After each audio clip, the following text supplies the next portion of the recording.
एक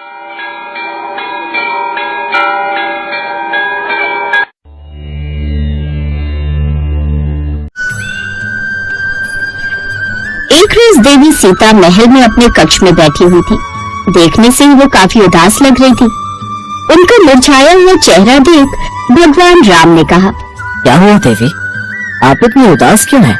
प्रभु, मैं प्रतिदिन ब्राह्मण के लिए पूरी श्रद्धा और प्यार से भोजन प्रसाद बनाती हूँ, लेकिन जब कोई ब्राह्मण भोजन करने आते हैं तो ऐसा लगता है कि वो पेट भर भोजन नहीं खाते, बल्कि वो थोड़ा सा भोजन करते हैं और चले जाते हैं।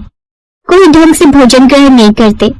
प्रभु, कभी कोई ऐसे ब्राह्मण को बुलाइए जिनके लिए मैं स्वादिष्ट भोजन बनाऊं और वो जी भरकर भोजन ग्रहण करे, तभी मेरा मन शांत होगा।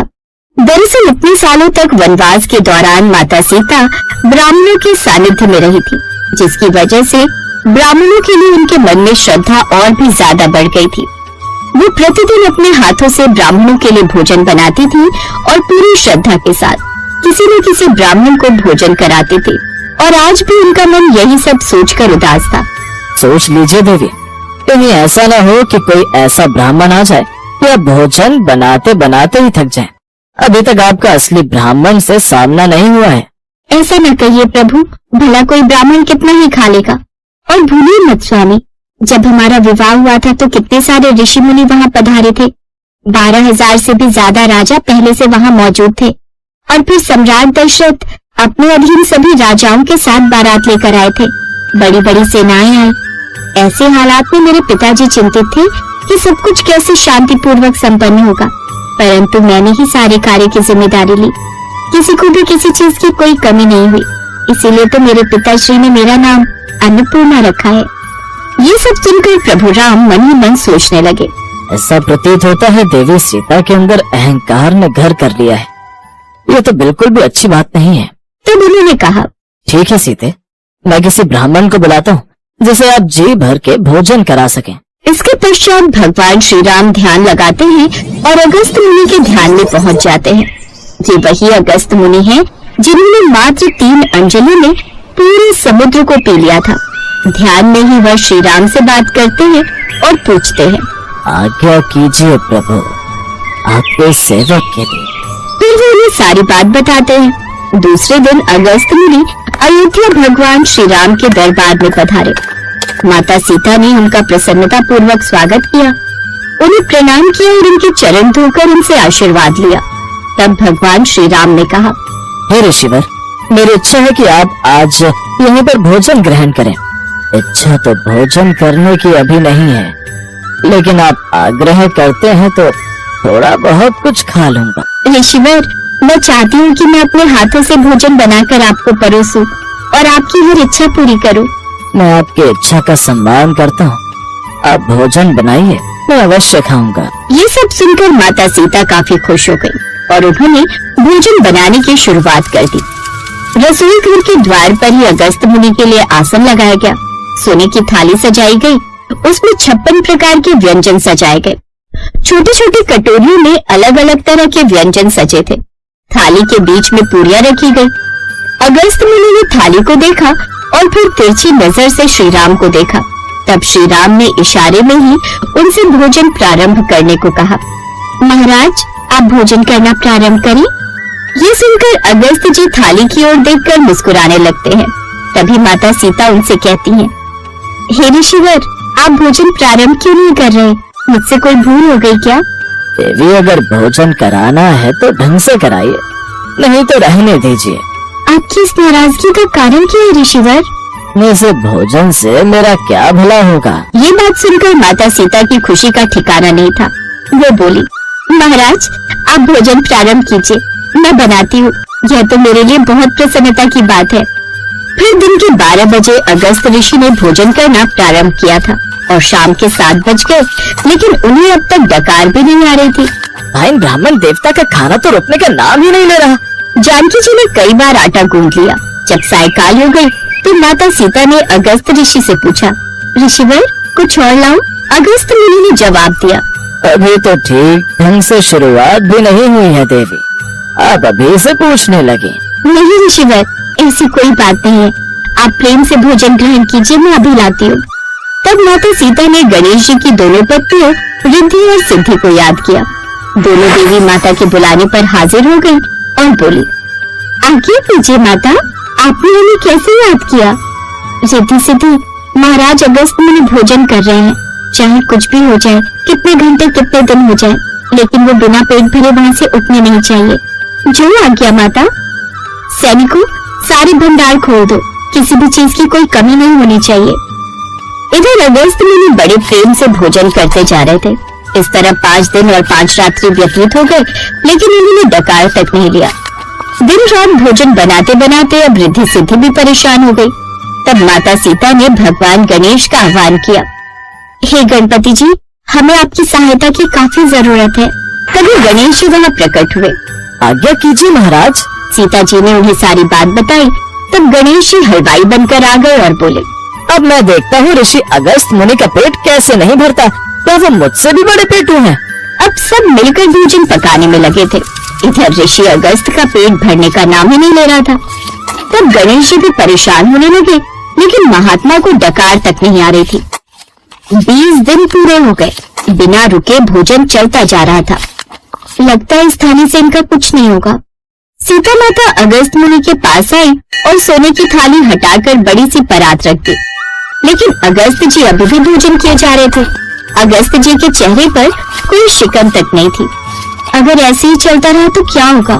मैं ब्राह्मण को भरपेट भोजन न करवा पाई तो मेरे लिए कितनी लज्जित होने वाली बात है। नहीं, मुझे मदद के लिए किसी और को भी बुलाना होगा। त्रिदेवियों को सहायता के लिए बुलाना होगा। तब माता लक्ष्मी, सावित्री और पार्वती जी भी माता सीता की मदद करने के लिए आ गई। उन सब के अलावा महल की सारी महिलाएं तो सेवा में पहले से ही लगी थी। अब बनाते बनाते और खिलाते खिलाते त्रिदेवियां भी विफल होने लगी। हमें तो कुछ समझ नहीं आ रहा देवी सीता, ये कैसा चमत्कार है जो रुकने का नाम ही नहीं ले रहा। अब आप क्या करेंगी देवी सीता? अब मेरे पास एक ही रास्ता है। देवी सीता ने अपनी आंखें बंद की और अपने शरीर से बहुत सारी देवियों को प्रकट किया और ये सबके सब उन ऋषिवर की सेवा में लग गई। इतने दिनों से चली आ रही ब्राह्मण भोज का नतीजा ये हुआ कि अब उनके महल के भंडार भी खत्म होने की कगार पर आ गए। लेकिन अगस्त जी का पेट था जो भरने का नाम ही नहीं ले रहा था।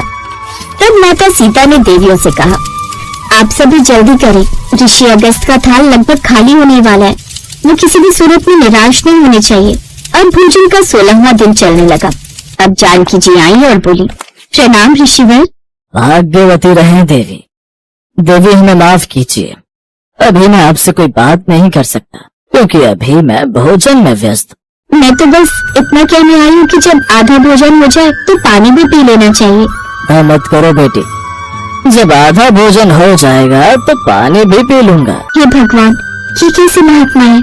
अभी इनका आधा भोजन भी नहीं हुआ। वो तो लगातार बिना रुके ही भोजन किए जा रहे थे। अब 17वें दिन सायकाल का समय हुआ। तब श्री राम भगवान आए तो उन्होंने देखा कि देवी सीता बहुत चिंतित है। गणपति महाराज भी चिंता में है। सबके सब हार मान चुके हैं। तब राम जी ने माता सीता से कहा, क्या हुआ देवी, आप फिर चिंतित लग रही हैं? स्वामी, इनका पेट भरने का नाम ही नहीं ले रहा। हम सब मिलकर भोजन बनाते बनाते थक चुके हैं। भंडार भी खाली होने वाला है। क्या करें प्रभु, कुछ समझ में नहीं आ रहा। प्रभु, अब दोबारा से ऐसे ब्राह्मण को फिर कभी भोजन के लिए मत बुलाना। अब तो पूरे 18 दिन हो गए लेकिन उनका पेट है कि भर ही नहीं रहा। किंतु देवी, आप ही तो रोज कहती थी कि कोई ढंग से भोजन नहीं करता। मुझे क्षमा करें स्वामी, अब आगे से भूल कर भी ऐसा नहीं कहूंगी। लेकिन ऐसी कृपा कीजिए प्रभु कि ये ब्राह्मण हमारे घर से भूखे न जाए। तब भगवान राम ने भी इशारे में कहा, बस अब रहने दीजिए। तब जाकर 18वें दिन शाम को अगस्त मुनि को डकार आई। तब उन्होंने कहा, लाइए देवी, अब आधा भोजन हो गया, पानी पिलाइए। ये सुनकर तो देवी सीता डर ही गई। जिनके लिए इतना भोजन कम पड़ गया, उनका थोड़े से जल से क्या ही होगा। इनके लिए 8-10 कुएं भी कम पड़ जाएंगे। ये सब सोचकर माता सीता कहती हैं, हमारे पास इतने जल की कोई व्यवस्था नहीं है ऋषिवर। महाराज, भोजन हमने करवाया है तो जल की व्यवस्था भी हम ही करेंगे। जब द्वापर युग आएगा और मैं कृष्ण के अवतार में धरती पर जन्म लूंगा, उस समय में गोवर्धन पर्वत की लीला के समय में वो पर्वत उठाऊंगा और तब क्रोध में आकर इंद्र जल की वर्षा करेंगे। तब आपके जल की व्यवस्था हो जाएगी। उस सारे जल से जब मथुरा वृंदावन जलमग्न हो जाएगा, तब यही सीता राधा रूप में होंगी। जब वे आपका आवाहन करेंगे तब आप आकर वो सारा जल पी लेना। जो आज्ञा प्रभु। अब ऋषिवर इन सबको आशीर्वाद देकर वहां से चले जाते हैं। माता सीता का अहंकार अब टूट चुका था। उस दिन के बाद उन्होंने कभी ऐसी कोई इच्छा जाहिर नहीं की।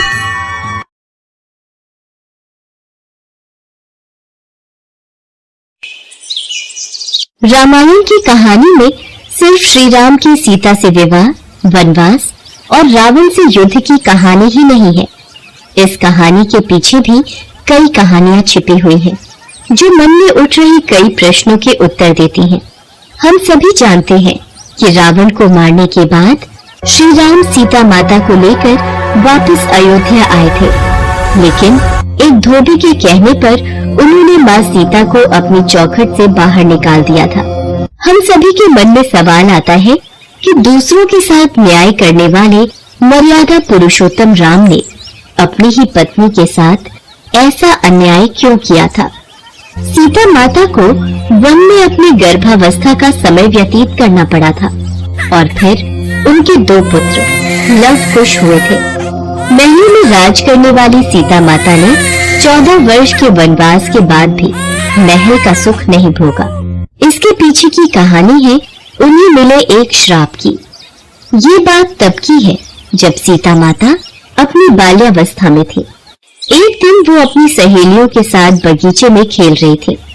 सीता, कहाँ छुपी हो? सीता, सखियों, सीता तो कहीं भी नजर नहीं आ रही है। लगता है सीता किसी वृक्ष के पीछे छिप गई है। सखियों से छुपते छुपाते खेल खेलते सीता माता की नजर एक तोते के जोड़े पर पड़ी, जो उसी वृक्ष पर बैठा था जिस वृक्ष के पीछे सीता छिपी थी। दोनों तोते आपस में कुछ बातें कर रहे थे, जिन्हें सीता माँ बड़े ही ध्यान से सुनने लगी।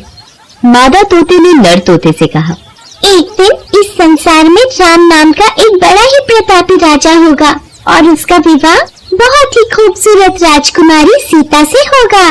हाँ प्रिय, तुमने बिल्कुल सही कहा। राजकुमारी सीता कितनी भाग्यशाली होंगी जो उन्हें राजा राम के रूप में वर मिलेगा।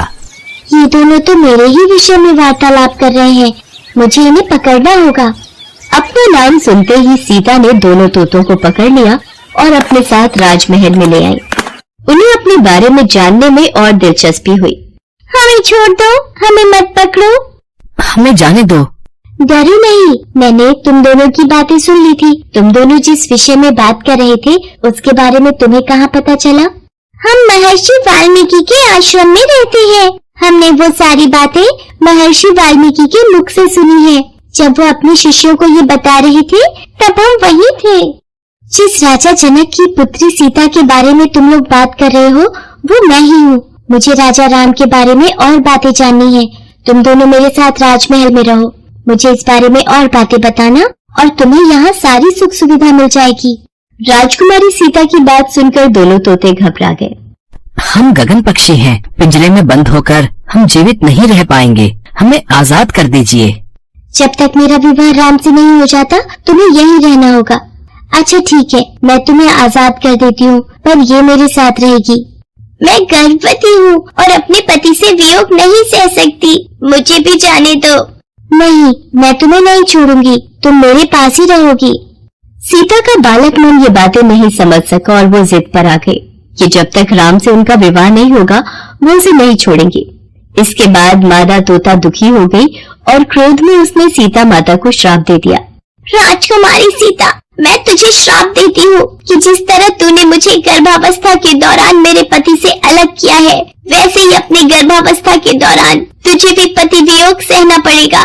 इतना कहकर उस मादा तोते ने अपने प्राण त्याग दिए और उसी समय उसके दुख में नर तोते ने भी अपने प्राण त्याग दिए। सीता को बहुत दुख हुआ, लेकिन अब बहुत देर हो चुकी थी। इसके बाद जब वो गर्भवती हुई तो उन्हें अपने पति से अलग रहना पड़ा और ये श्राप ही इस बात की वजह बना।